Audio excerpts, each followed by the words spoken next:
Welcome back to the Teller Podcast. I'm your host Sade, and today we're talking about something that's often misunderstood: the difference between healing and forgiveness. So many of us are told that in order to heal, we have to forgive. But here's the truth: healing doesn't always mean forgiving everyone who's hurt you. Healing is about protecting your energy. It's about finding peace within yourself, and forgiveness, well, that's optional. I remember a time when I felt pressured to forgive someone who deeply hurt me, and that person who hurt me was my dad. And I just remember my mom just telling me, like, you need to forgive them, especially if you've come from a traditional household. In their eyes, it's like mum and dad, they are above you. So regardless of what they do, you turn a cold shoulder and you forgive them. But in this case, I've never really had a good relationship with my father. If I'm being honest, I don't really like the guy, if I'm being totally honest. So for my mom to tell me to forgive, I just immediately told her, no, I don't need to forgive him. He's caused me a lot of hurt growing up. So why should I forgive someone that's truly hurt me to my core, has never cared about me, doesn't even give a damn if I even say you're forgiven? I don't even think he cares, to be honest. So I just felt like, no, like, it's not the right thing to do, just because because obviously at the time I retaliated and basically hit my dad back. Because long story short, my dad and I got into a little altercation where my fault, I can put my hand up and I can take accountability. I should have never put hands on him, but I felt like I was truly provoked. So I ended up hitting him and he just grabbed me and swung on me. And that day I just knew that men have some crazy power to them, depending on what type of man. But my dad was someone that was very, like, he works out and stuff like that. So of course my strength and his strength, boy, he's on a different level.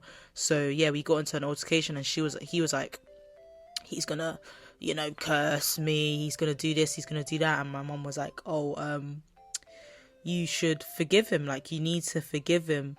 But I just knew, like, what's forgiveness going to do? Like, I don't think it's the right thing to do. Like, I don't forgive you.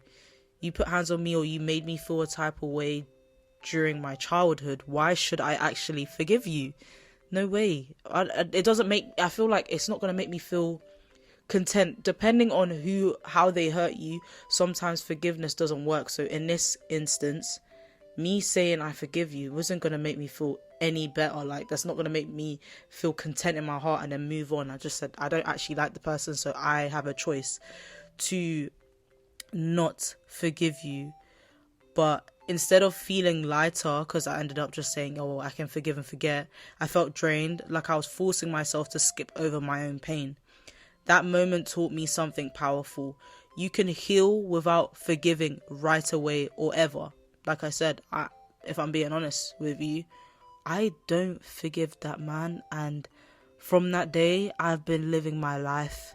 I've been in a happier headspace, and I'm happy with my mom and my sister. So I couldn't have asked for a better setup. Let's start with the basics. Healing isn't personal. It's your journey, your timing, and your energy. Forgiveness, on the other hand, is a choice, not a requirement. I'm going to repeat that one more time for anyone that feels like they've been pressured to forgive. It is a choice, not a requirement. We often confuse the two because society tells us that they're the same, but they're not. You can absolutely heal without forgiving someone. You can find peace without reopening old wounds. You can move forward without saying, I forgive you. Here's an example.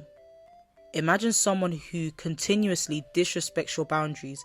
Maybe they lie or manipulate or even use your kindness against you. You can choose to protect your peace by stepping away, by healing, without ever needing to offer forgiveness. Forgiveness doesn't always mean reconciliation. It doesn't mean letting them back in. It doesn't even mean erasing what they did. Healing is saying, I deserve peace and I won't let this pain control me anymore. Forgiveness is saying, I choose to release resentment towards you. Both are valid, but only one is required for healing, and that's your peace.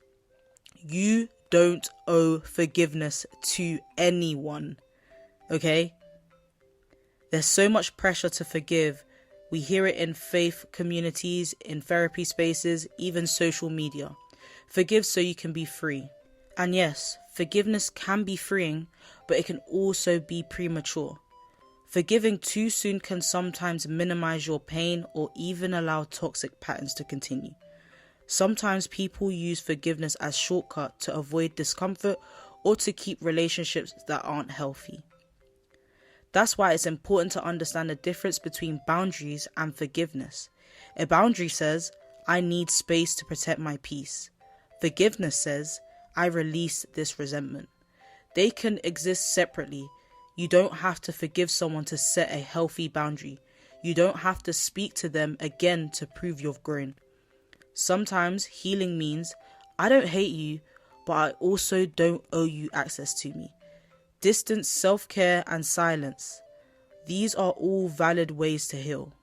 Protecting your energy sometimes looks like blocking someone. Sometimes it's not replying to that text. Sometimes it's not just choosing not to engage. That's not bitterness, that's self-respect. So, let's talk about boundary-centered healing. Healing that revolves around protecting your energy instead of chasing forgiveness. Boundaries are not about revenge, they're about peace. They're the invisible lines that say, this is where I end and you begin. Here are a few examples of boundary-centered healing. Number 1, blocking or limiting contact with toxic people, not out of hate, but to preserve your mental health. Number 2, saying no to obligations that don't feel safe or align with your well-being. Number 3, limiting time with emotionally draining people, even if they're family or close friends. I remember a time when I realized I didn't have to keep giving energy to people who took more than they gave. At first, setting those boundaries felt selfish, but over time I noticed how much calmer I felt, how my mind was clearer, my heart was lighter. That's when I understood. Boundaries aren't walls, they're doors. You decide who gets to come through and on what terms. If you're struggling to maintain boundaries, try gentle tools like journaling, therapy, or supportive communities. Write down your emotions, talk them out with someone you trust, or join spaces that remind you it's okay to choose yourself. Healing happens quietly sometimes. In the moment, you stop explaining yourself to people who don't listen. Boundary-centered healing teaches you that closure doesn't always come from others.